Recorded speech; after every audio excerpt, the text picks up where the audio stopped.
Hello and a very warm welcome. You are watching Gravitas with me, Molly Gandhi.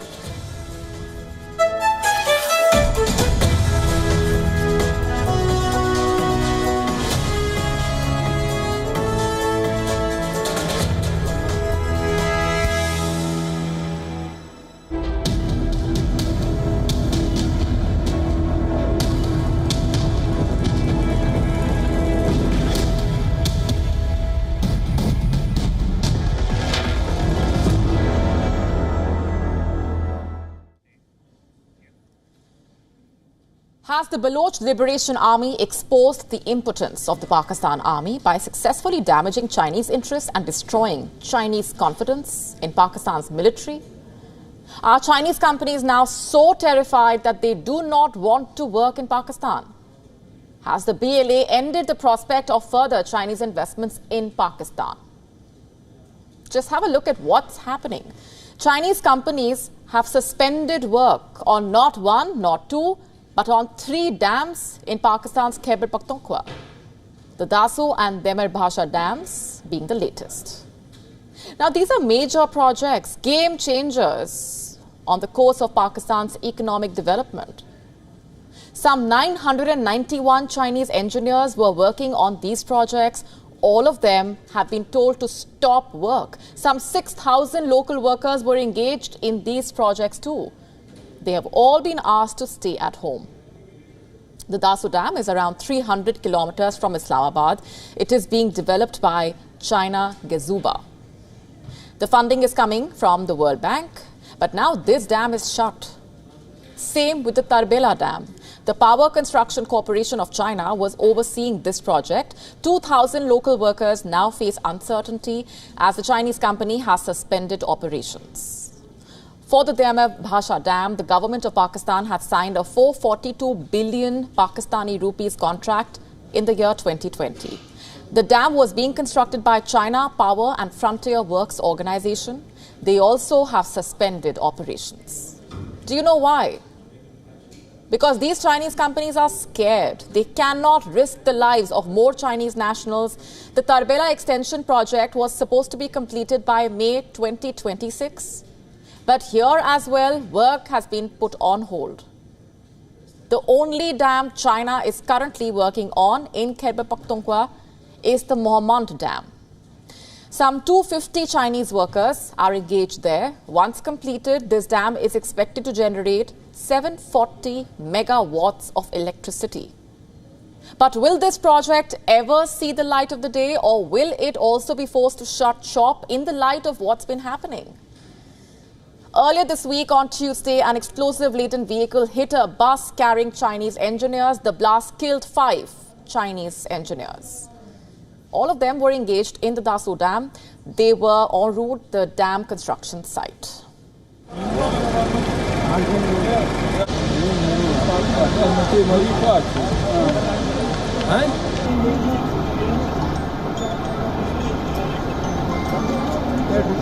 The convoy was comprised of 12 vehicles, including 2 buses with Chinese people on board. A Wits car carrying the suicide bomber rammed a bus and the bus fell down into a gorge, as a result of which 5 Chinese and a driver belonging to the Kohistan area died.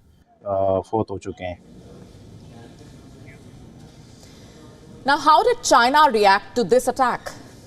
Beijing condemned the attack and demanded a probe.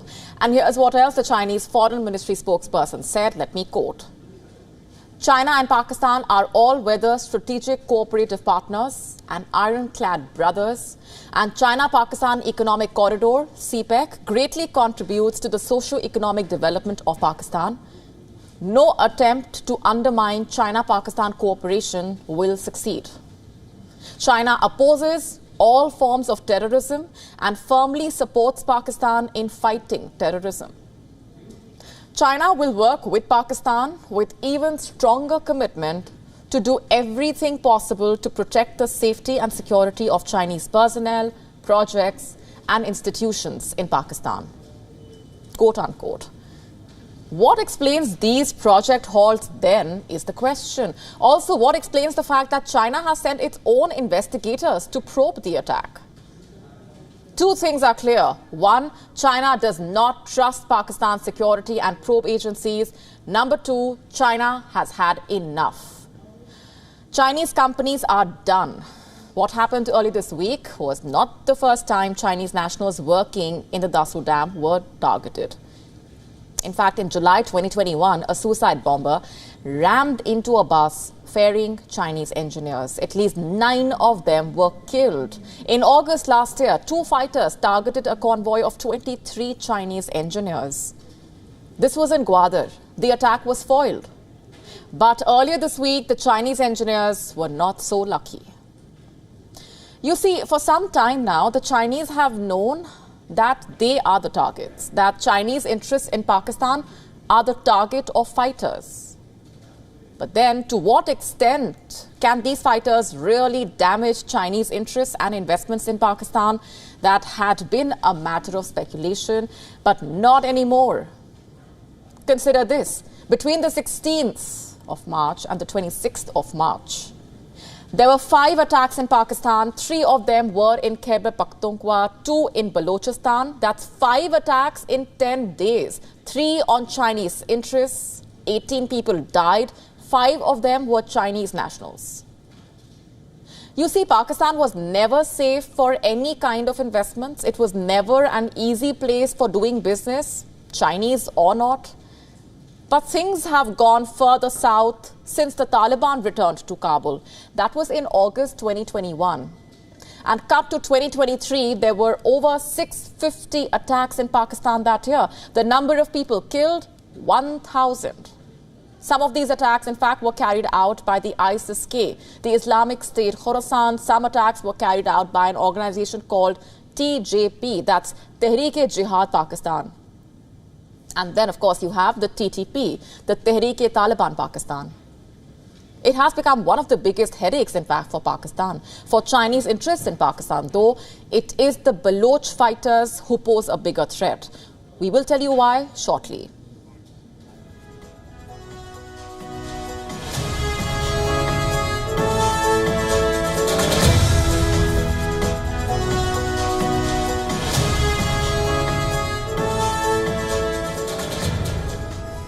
Earlier this month, Baloch fighters attacked Pakistan's China-operated Gwadar port. The BLA suicide squad then attacked one of Pakistan's largest naval bases. PNS Siddiqui has Chinese drones. The BLA cited Chinese investment in Khyber Pakhtunkhwa as the motivation for the attack. And then you had the fatal attack on the convoy of the Chinese engineers, following which the work on the Tarbela Dam was stopped, and then the other 2 dams.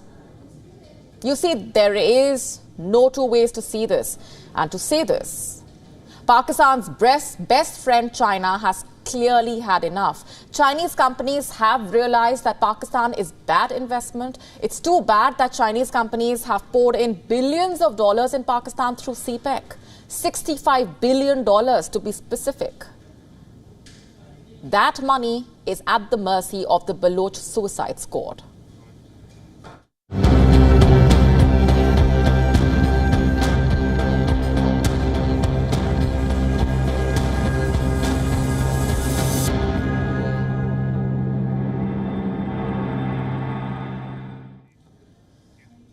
The Chinese are out. The Baloch Liberation Army has made its point.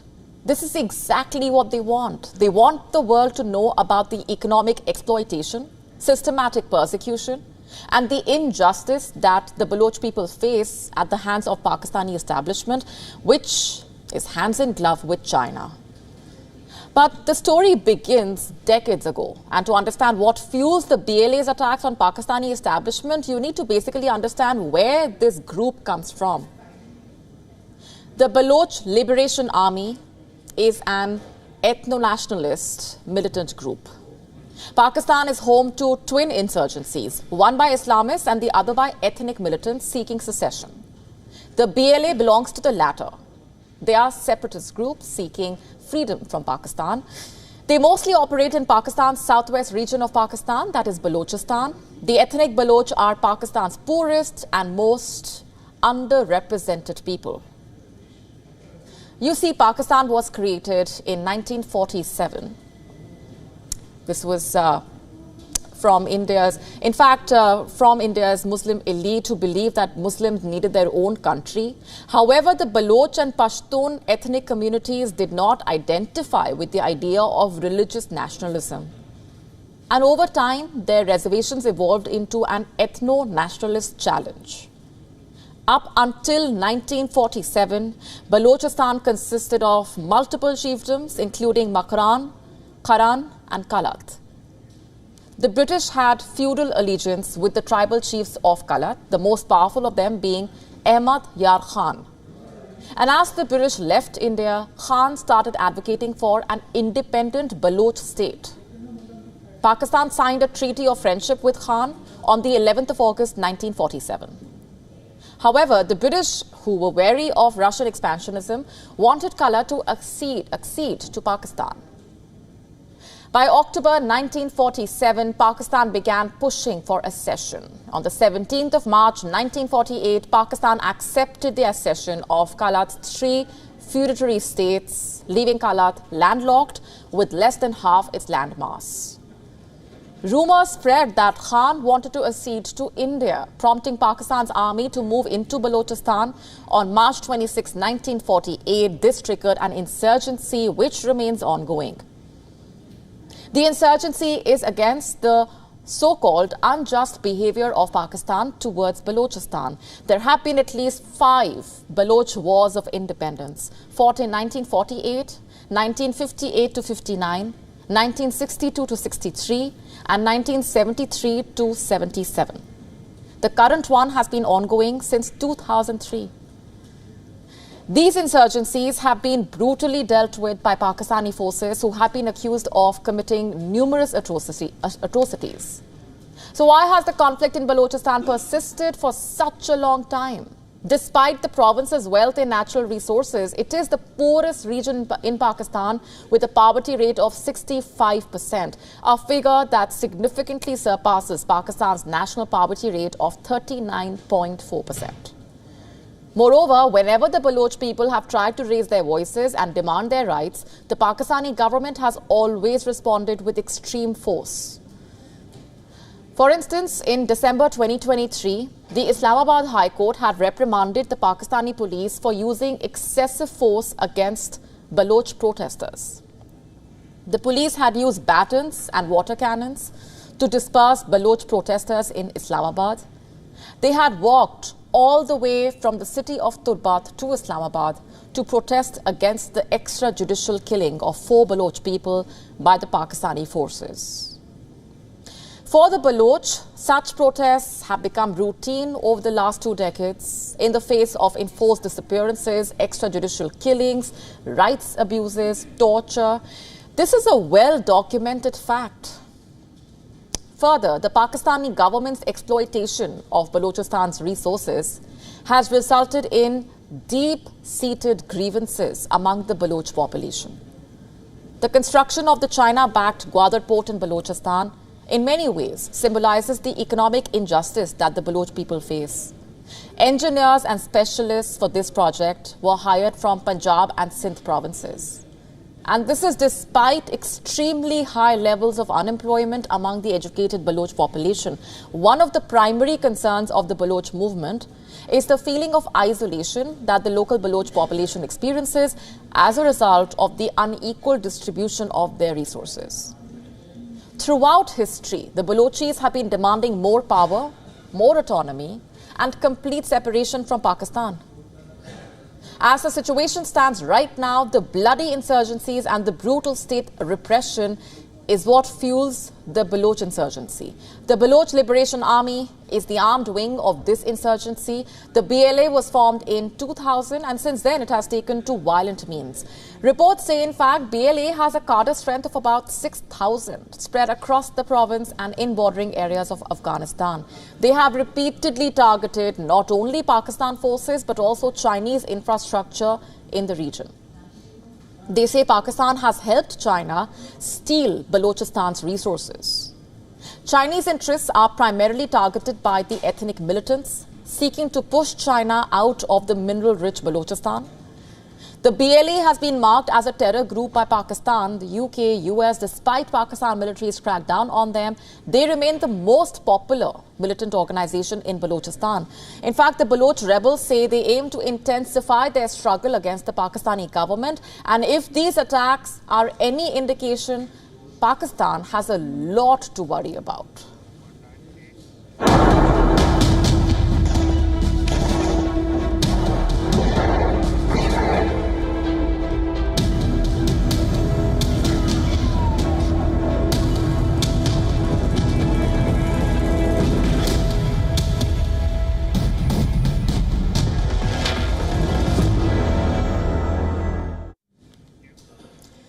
Just a few days ago, the terror organization ISIS orchestrated a deadly attack on a concert center in Moscow. But it seems it's far from done.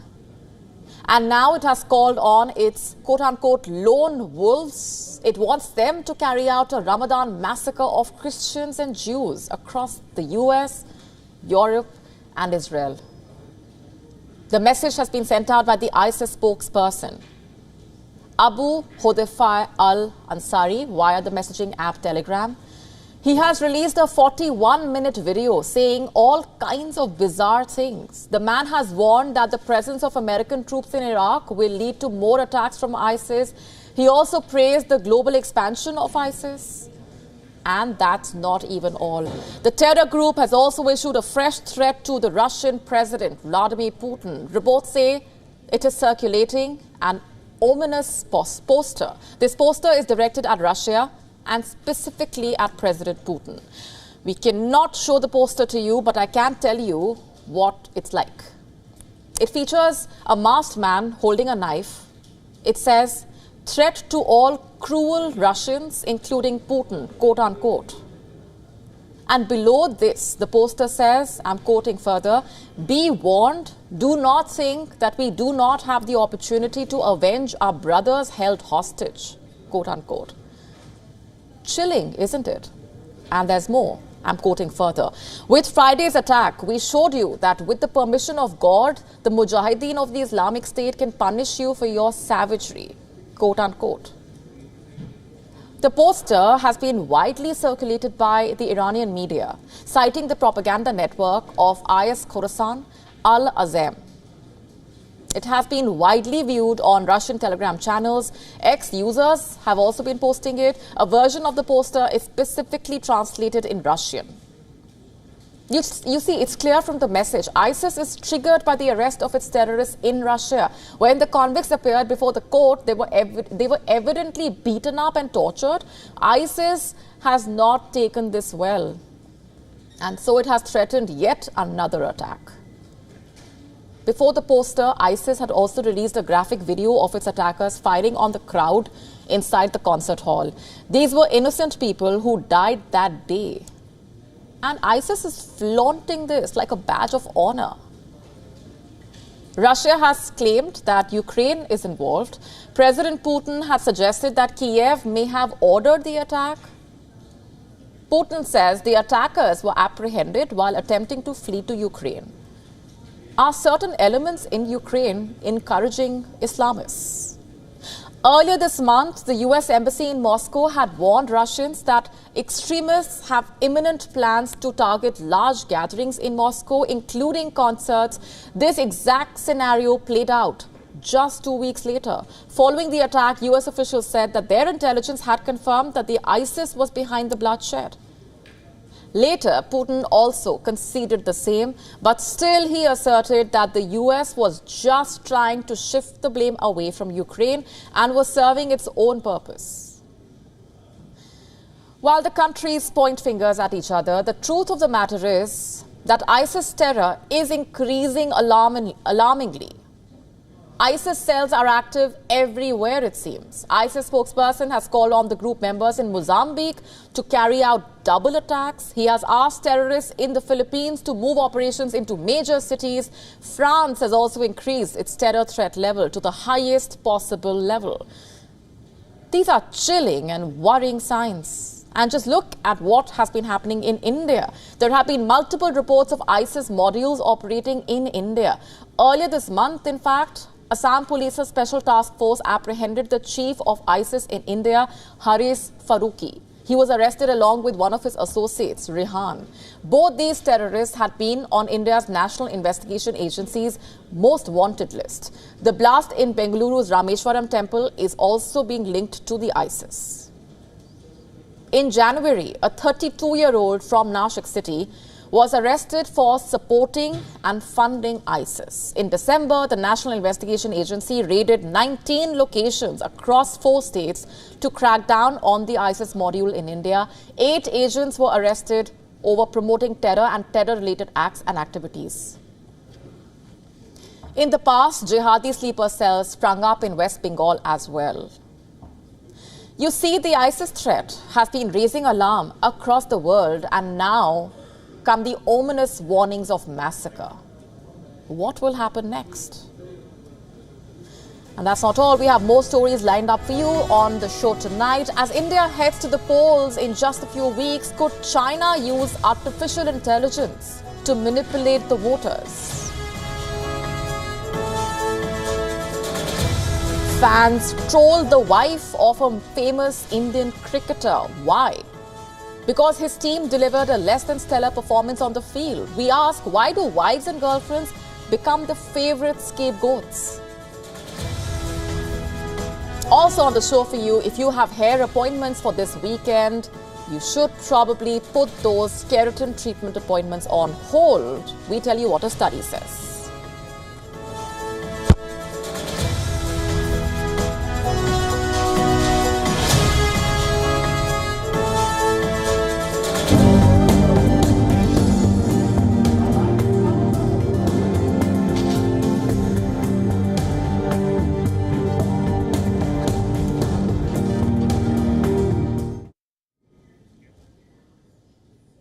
It is Good Friday. It's a holy day for Christians around the world. It is the day of Jesus Christ's crucifixion.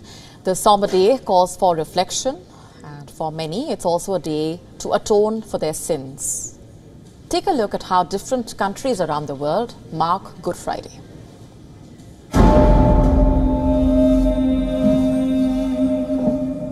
In the Pampanga province of the Philippines, a man is being kicked to the ground by soldiers.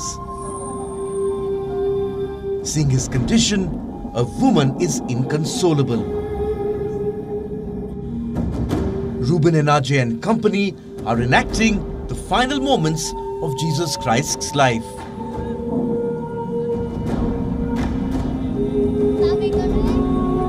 While I was walking to the cross, all I was thinking about was how Jesus felt he was carrying his cross up until he was crucified. Ajay is 63 years old. This was the 35th time he was crucified. Every year on Good Friday, Ajay has 3-inch nails driven into him. His palms and feet are nailed to the cross. Ajay hangs on the cross for several minutes before it is finally lowered.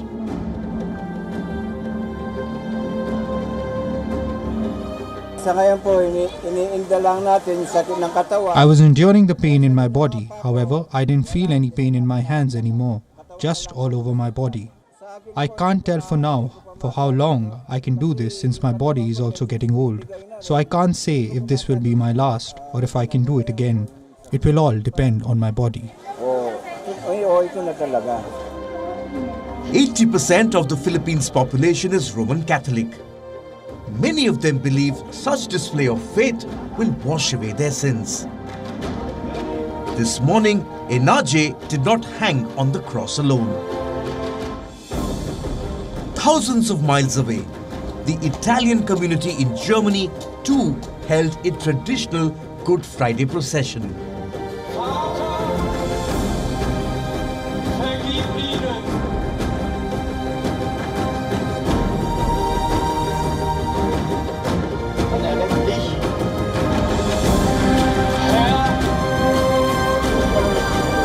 In Mexico's Taxco, worshippers held Good Friday Eve processions. Men walked the colonial streets of the silver mining town, whipping themselves. Some carried bundles of thorns across their bare shoulders.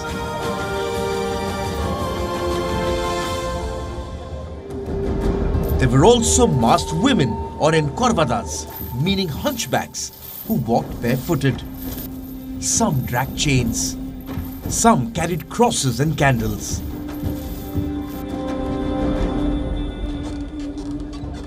In Mexico, the Good Friday Eve religious processions date back centuries.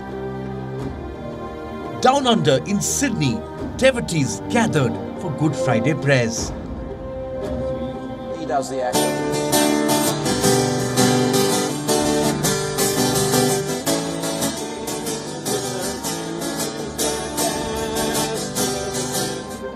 On the streets, a man impersonating Jesus Christ was seen carrying a cross as the congregation looked on with heavy eyes.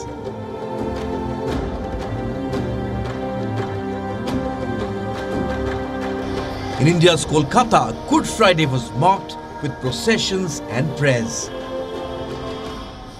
The significance of this day is that Jesus Christ died for us, showing the path to heaven. He came down to this earth as a human being, but he was God. Being the Son of God, he took birth, and because of our sins, he died for us in the cross, wiping away all our sins and leading us to heaven. Good Friday is also known as Holy Friday, Black Friday, or Great Friday.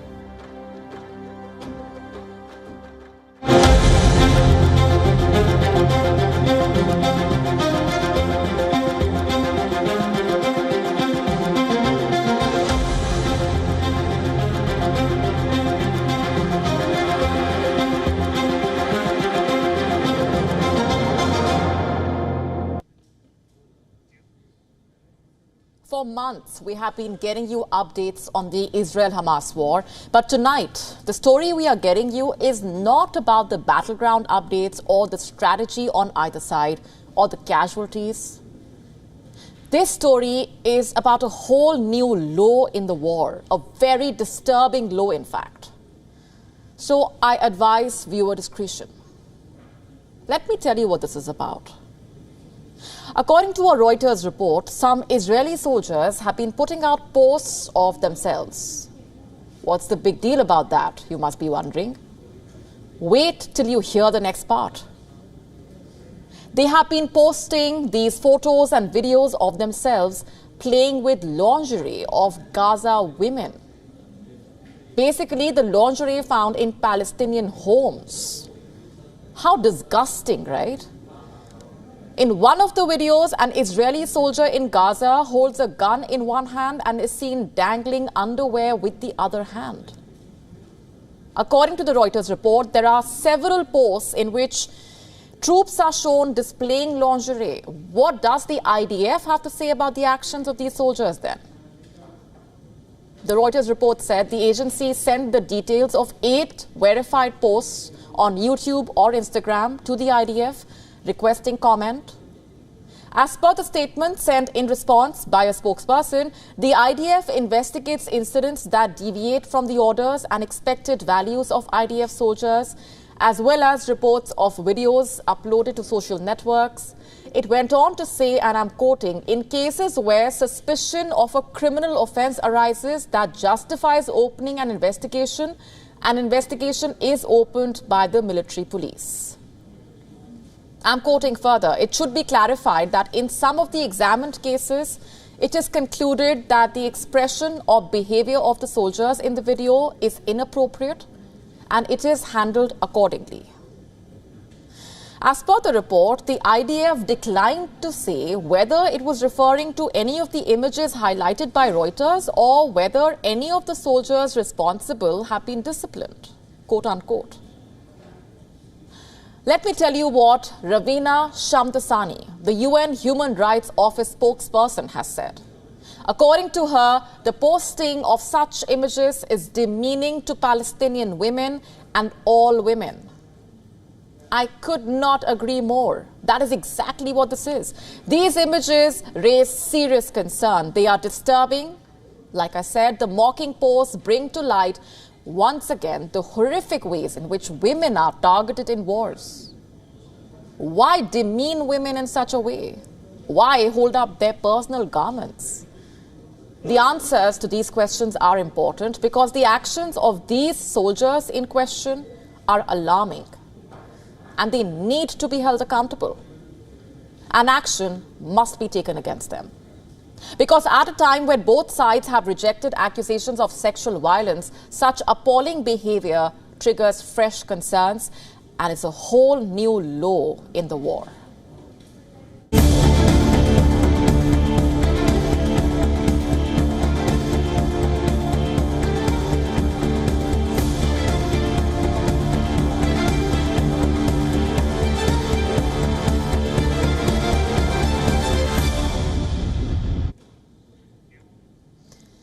Let's now shift our focus to China. Could China use AI to interfere in Indian elections?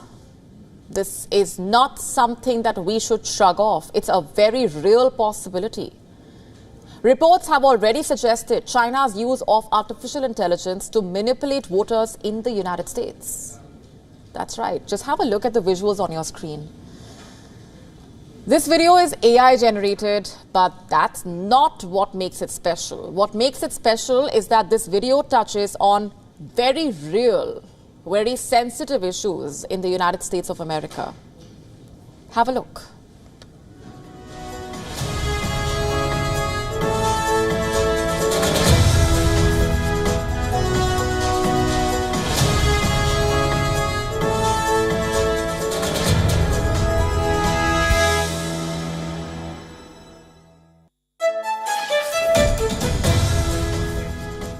The video shows storm clouds gathering over an urban landscape, very much resembling New York City. The video ends with a clear message that despite its promises of a better life, the United States is in terminal decline.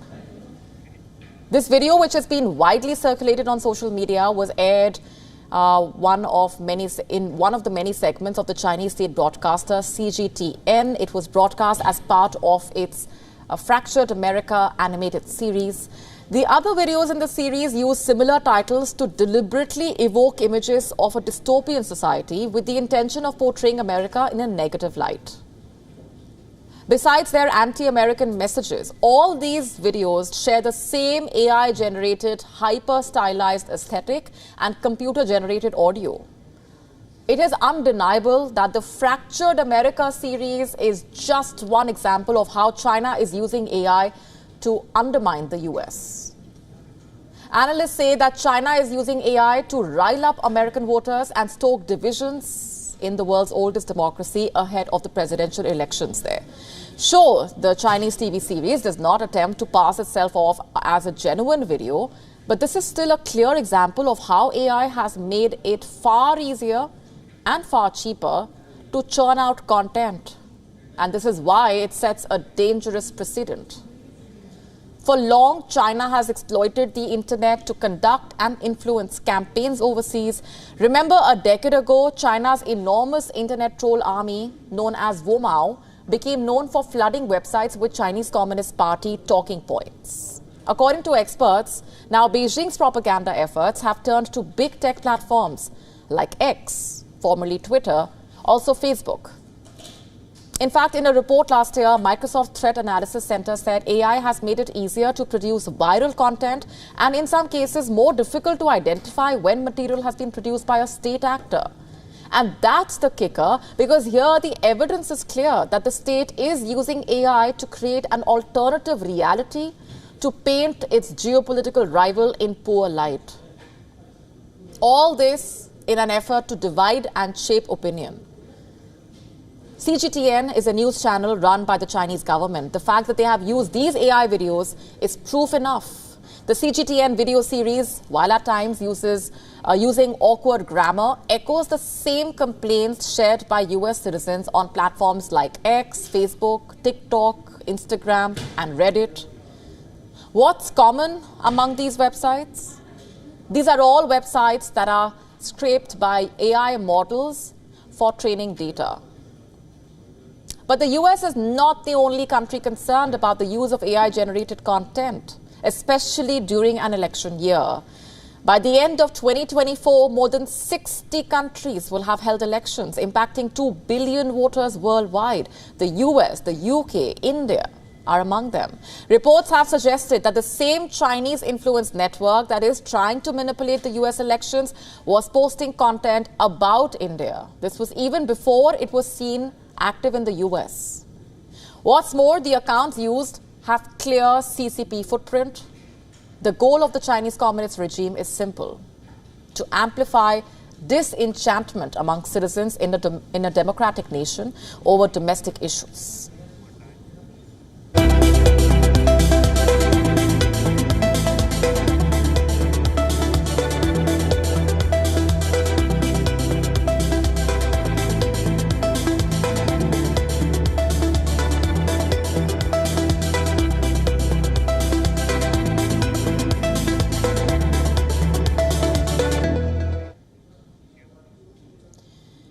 For the next story, I would like to begin by presenting a scenario.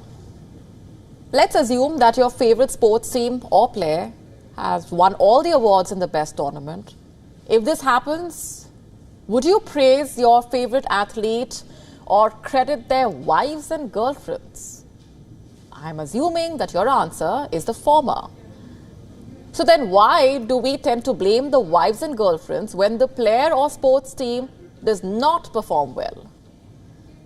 Now, if you spent time surfing the internet this week, you likely came across a string of excuses being touted for why the IPL team Mumbai Indians are performing poorly. The truth is, it has been a tough start to the IPL 2024 for the team. They have already had 2 defeats in 2 matches, and its key player, Hardik Pandya, has been facing a lot of criticism from both fans as well as experts.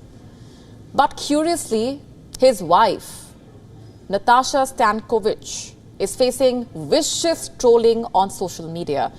The Serbian model and dancer's comments section on Instagram is overflowing with hateful comments.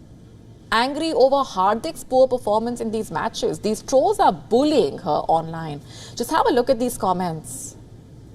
These cyber bullies are calling her names, mocking her, hounding her with distasteful comments. But why? She has nothing to do with the game. It's just a game and everyone wins some, loses some. So why point fingers at wives and girlfriends? Do we blame men when a woman performs poorly? Of course, blaming the wife or girlfriend for a male athlete's less than stellar performance is nothing new. In the past, Virat Kohli's then girlfriend, now wife, was viciously trolled when the cricket star did not perform well. It is this culture of misogyny that is the problem. You see, when we place blame at the feet of women, we send out a dangerous message to the world. We suggest that men have no control over their actions because of women. On one hand, we celebrate our male athletes for their physical abilities and their mental sharpness, and yet, should these men falter, it suddenly becomes the woman's fault. Why? Now, make no mistake here, this is dangerous talk. Such misplacement of blame has become so ingrained within the fabric of our everyday talk that most people fail to even notice that they are doing this, and that ultimately fuels the misogyny. It is time to put a stop to that. It's time to make wives and girlfriends the favorite. It's time to stop making them the favorite scapegoats.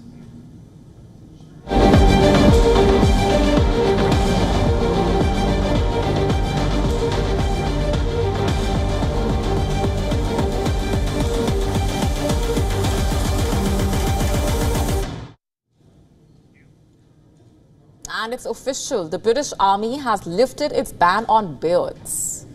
It's historic to say the least, because it's happening after 100 years. 100 years. For the last whole century, the British soldiers were not allowed to grow facial hair. Why so? To maintain a gentlemanly look, to appear neat and professional. But isn't a well-groomed beard professional all the same? And most importantly, does facial hair get in the way of defending your country by any chance? Well, no, and the British Army has finally acknowledged this. It was long overdue. The decision comes after years of debate over facial hair rules. In fact, the Defence Secretary Grant Shapps had branded the century-old ban ridiculous last year. He had said it was time to modernize, and armies around the world were perfectly capable of fighting with beards. After all, recruiting new soldiers had already been difficult, and the no beard rule was not helping the cause. The decision was so long in the making because a large number of stakeholders were involved: British politicians, allies, and His Majesty the King. The ban has finally been lifted. But there are still rules to follow, and there is no room for, first of all, only full set beards are permitted. That means no goatees, no ducktails, no patches or any other type will be permitted. Secondly, the beard length should be between 2.5 and 25.5 millimeters. It must be trimmed off the cheekbones and neck. No patchy or uneven growth would be allowed. Neither any exaggerated colors, and above that, the troops should be ready for their beards to be regularly inspected. After all, the army cannot compromise on its smart turnout and reputation. The new policy will come into effect immediately. The soldiers can stop shaving over the Easter holidays if they wish to. With that, the army rules will come into line with the Royal Navy and Air Force. The Royal Navy has long permitted sailors to have full beards and moustaches as long as their commanding officers are okay with it. The Royal Air Force also changed its regulations in 2019 to allow beards. Now it's the Army's turn. But what about the other armies around the world? Do they share the UK's hesitation towards facial hair? Well, the rules are different and interesting everywhere. In the Indian Army, soldiers must remain clean-shaven unless they are of Muslim or Sikh faith. In that case, they can grow their facial hair. And it's not only beards. The military does not allow its men to have longer hair as well. The hair should not cover the soldiers' ears.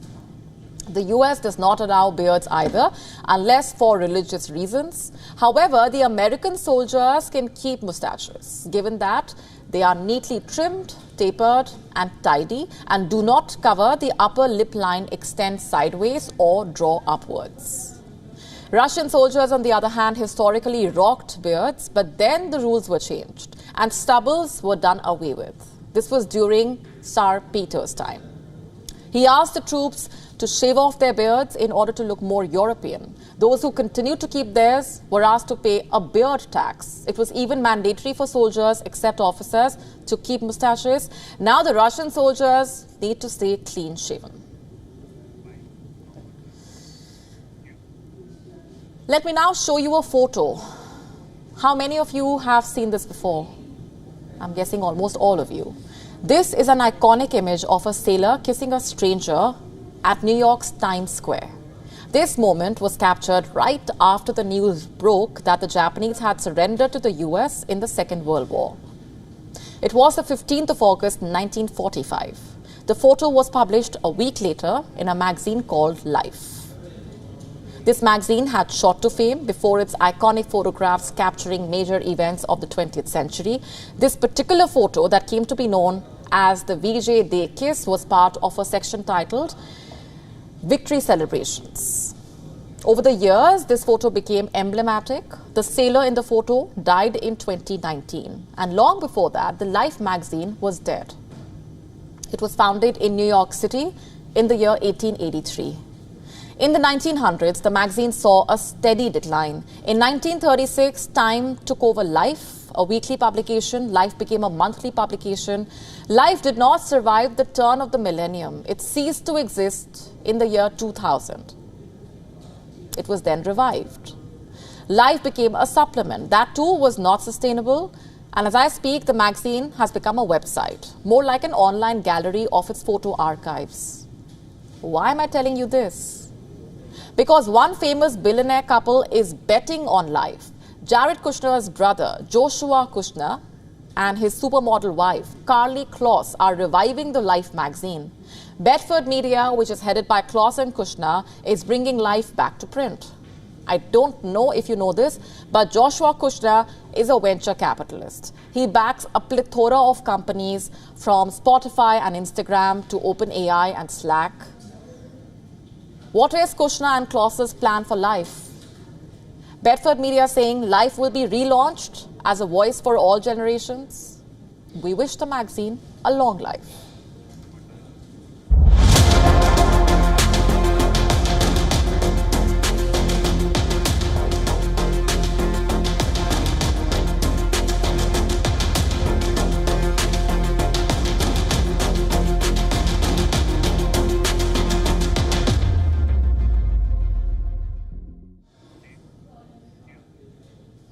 The weekend is here. Do you have any hair appointments lined up? Now, if you want to get your hair straightened, I have bad news. Keratin treatment can lead to kidney problems as per a study. So, would you want to put that appointment on hold is the question. A new study published in the New England Journal of Medicine has made this shocking revelation. The doctors have reported a distressing case. A woman suffered kidney damage following a hair straightening treatment. The identity of the woman has been kept confidential. According to the study, the 26-year-old woman underwent keratin hair treatment 3 times in 3 years. First in June 2020, then in April 2021, and finally in July 2022. Note that she did not have any health concerns before the treatment, let alone anything related to kidneys.